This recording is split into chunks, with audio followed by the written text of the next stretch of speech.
ዛሬ ጨረቃዎቻችን ባማረ በደመቀ ቪዲዮ መጥቷል ማለት ነው። ሁላችሁም ደስ እንዳላችሁ ባለሙሉ ተስፋ ነኝ። እንዲሁም ደግሞ የሀይሚዬ አፍቃሪ ነኝ ብሎ እያለቀሰ መጥቷል ማለት ነው። እንዲሁም ደግሞ ብሩኬ አያፈቅራትም ፍቅረኛ አይደለችም ለሀይሚዬ እያሉ የምታወራም ልጅ አለች ማለት ነው። እሺ የሁሉንም ዛሬ ጠቅለል አድርጌ እነግራችኋለሁ። ቪዲዮውን ላይክ፣ ሼር፣ ሰብስክራይብ ማድረግ እንዳትረሱ። አብራችሁ ይቆዩ። ሰላም ጤና ይስጥልኝ ውድና የተከበራችሁ ውድ ተመልካቾች እንደምን አላችሁ? ሁላችሁንም ሰላም ብያለሁ። ሰላማችሁ በዝት ተተረፍ ይበልኝ። በያላችሁበት ያለ ህዝነትና አራህመት አይለያችሁ እያልኩኝ ቪዲዮውን ዛሬ በእንደዚህ ጀምራለሁ ማለት ነው። ሁላችሁም ቪዲዮውን ደግሞ ትተው ላይክ፣ ሼር፣ ሰብስክራይብ ማድረግ እንዳትረሱ ማለት ነው። ቅመሟ እንግዲህ ዛሬ ለቡራው ማለት ነው እንግዲህ የሰጠችው የወርቅ ስጦታ እንግዲህ አይታችሁታል። ሊያበደ ማንም ያላደረገው ማንም የማይነካው ማለት ነው። እንግዲህ እነኚህ ሁለት ልጆች እንደው እኔ እኮ ግርም የምትሉኝ ምን አድርጉ እንደምትሏቸው እኮ ግራ ግብት እያለኝ ነው እኔ አሁንማ ማለት ነው። እና የሚኖሩት በራሳቸው ኮንፊደንስ የሚሰሩት የራሳቸውን ስራ እናንተ ጋር ምን ሊሰሩ መጥተዋል? እንትን አፍቅሯታል አላፈቀራትም እናንተ እኮ ማለት ነው። ከዚህ ውጭ ምን ትመለከታላችሁ? ምን ታያላችሁ? እኔ እኮ ግርም የምትሉኝ አንዳንድ ናችሁ፣ ግን ሌሎቻችሁን እያልኩ አይደለም። ፍቅረኛው አይደለችም አያፈቅራትም አታፈቅረውም የምትሉን ነገር ቆይ እናንተ ተጋብተው የዛ ጊዜ ደግሞ ታዋቸዋላችሁ። ደግሞ የዛ ጊዜ እንትናቸውን እንትን ታያረጉ ምናምን ደግሞ ትላላችሁ እኮ እናንተ። አረ እንደው እናንተ አታሶሪ በብዛት እንደው ባካችሁ አብረው ተኝተው ታላየናቸው ደግሞ አናምንም ትላላችሁ። አይደለም ሌላ ነገር ማለት ነው። አይቀርባችሁም እኮ እናንተ። እና እንግዲህ እንደዚህ ያበደ ሰዓት ሰጥተዋለች፣ ይገባዋል። እንዲሁም ደግሞ እሱም ያበደ ወርቅ አልብሷል ነበረ ማለት ነው። እና ቅመሟ እውነት ትችያለሽ እኔ 10 ከ10 ሰጥቼሻለሁ። እውነት አስተዋይ የኛ ንግስት ማለት ነው። እና እንግዲህ ኮራ ላለው ለቀብራራ ለፍቅረኛዋ ማለት ነው እንግዲህ የወርቅ ሰዓት መሸለም ማለት አስባችሁታል? በአሁኑ ሰዓት ወርቅ እና እውነት በጣም ደስ ይላል። እውነት ለመናገር አለማጋነን ማለት ነው። በጣም ነው ደስ የሚለው። እኔ ደስ ብሎኛል እውነት ለመናገር ማለት ነው።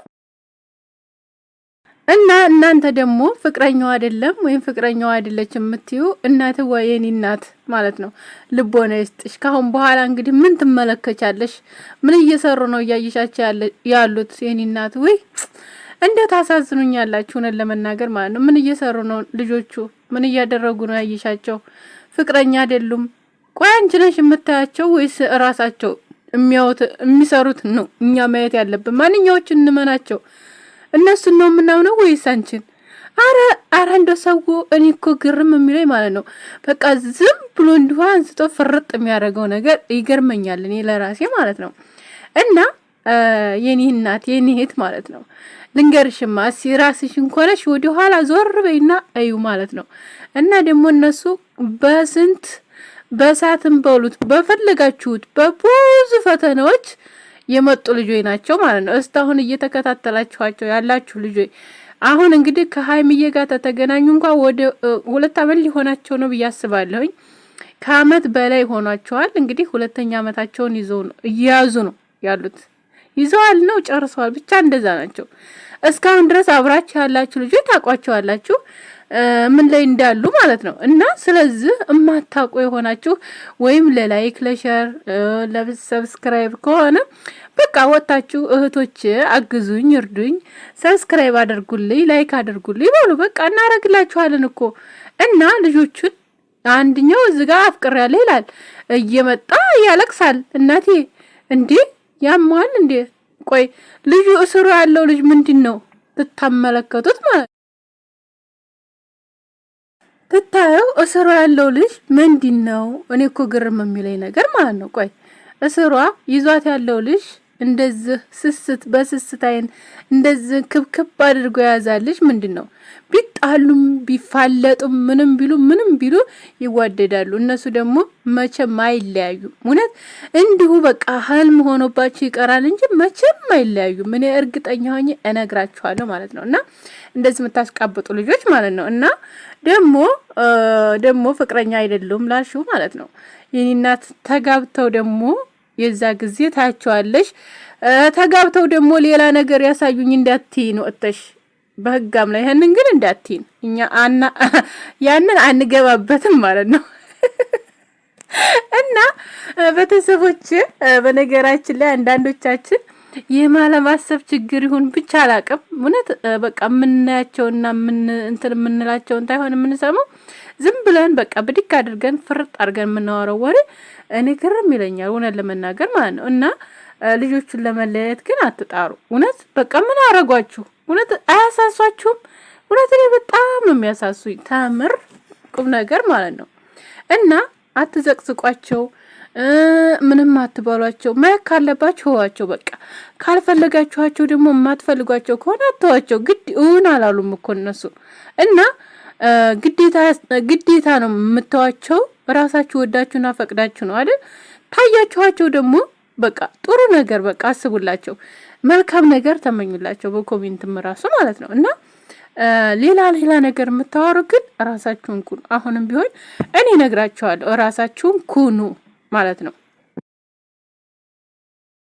ምክንያቱም እንደዚህ የሰውን የሰውን እድገት የሰውን ፍቅር ለማጋጨት ሰውን ያን ሰው ከወደዳት ሰው ጋር እንዳትኖር ማድረግ ከወደደው ሰው ጋር እንዳይኖር ማድረግ ያ የሰይጣን ነው፣ ወላሂ የሰይጣን ነው። እና ስለዚህ እህቶቼ ወንድሞቼ እባካችሁ እንደዚህ በቃ የሆነ በእነሱ ብዙ ነገር የምታደርጉ ብቻ በሚዲያ ላይ ያለ ነገር እኔ ምንም አልነግራችሁም እና ብዙ ነገር የምትሉ ልጆች አላችሁና ስለዚህ እምወዷቸው ደግሞ ሁለቱንም ባንዱ ወደዷቸው። አሁን እናንተ እሺ ለያችሁ አንዱን ለብቻ አንዱን ለብቻ ወገን፣ እነሱ ግን አይለያዩም፣ አንድ ናቸው አይደል እንዴ?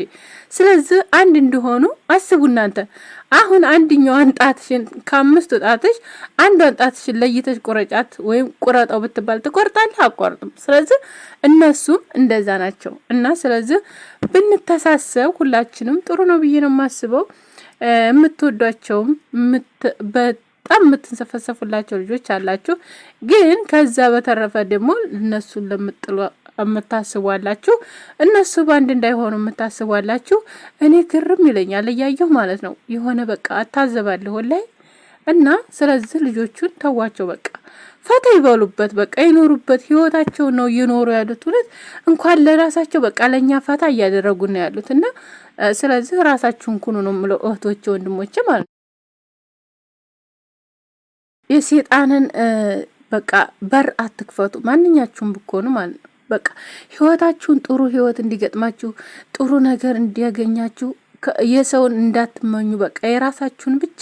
ፈጣሪ ያለው እኮ ሁሉም ነገር እኮ አስቀምጦለታል። ለሁላችንም የራሳችን የሆነ ነገር አስቀምጦልናል። ያቺ የኛ የሆነች ነገር ግን ምንም ብኮን ተሻግታለች እንጂ ማንም አይነካትም አይደል? ስለዚህ ወንድሜ ደግሞ ሀይሚዬን አፍቅሬያለሁ ያልከው ላንተ ያለችው ሴት አለች፣ ሰው የያዛትን አትመኝ ማለቴ ነው። እህቴ ደግሞ ፍቅረኛው አይደለም አይወዳትም፣ ወይም በቅርብ ያሉ ሰዎች ያውቃሉ ለቪዲዮ እንደሆነ ወይም እንዲሁም አውቀው እንደሆነ ያልሽው ደግሞ ያን ደግሞ እንግዲህ ወደፊት እናየዋለን። ወደፊት ወደ ኋላ አይመለስም አይደል? ወደፊት እያየነው እንሄዳለን። የኔ እናት ልቦና ይስጥሽ ማለት ነው። እና ሁላችሁም ልቦና ይስጣችሁ ነው የምለው። ወላይ ሌላ ምንም አላችሁም እምላችሁ ልቦና ይስጣችሁ እና ልጆቹን ታዋቸው፣ ይስሩበት፣ ይኑሩበት፣ ፍቅራቸውን ቅጭት ያደርጉበት ማለት ነው። እና ሌላ ነገር በቃ ወደ መለያየት ወደ በቃ መጥፎ ነገር በቃ በመጥፎ ነገር አተዋቸው። አጠቃላይ ነገር እውነት እኔ ለነሱ ብቻ ታይሆን በቃ ለማንኛችሁም መጥፎ ነገር እኔ አልመኝም፣ እውነት አልመኝም፣ ለማንኛውም ሰው አልመኝም።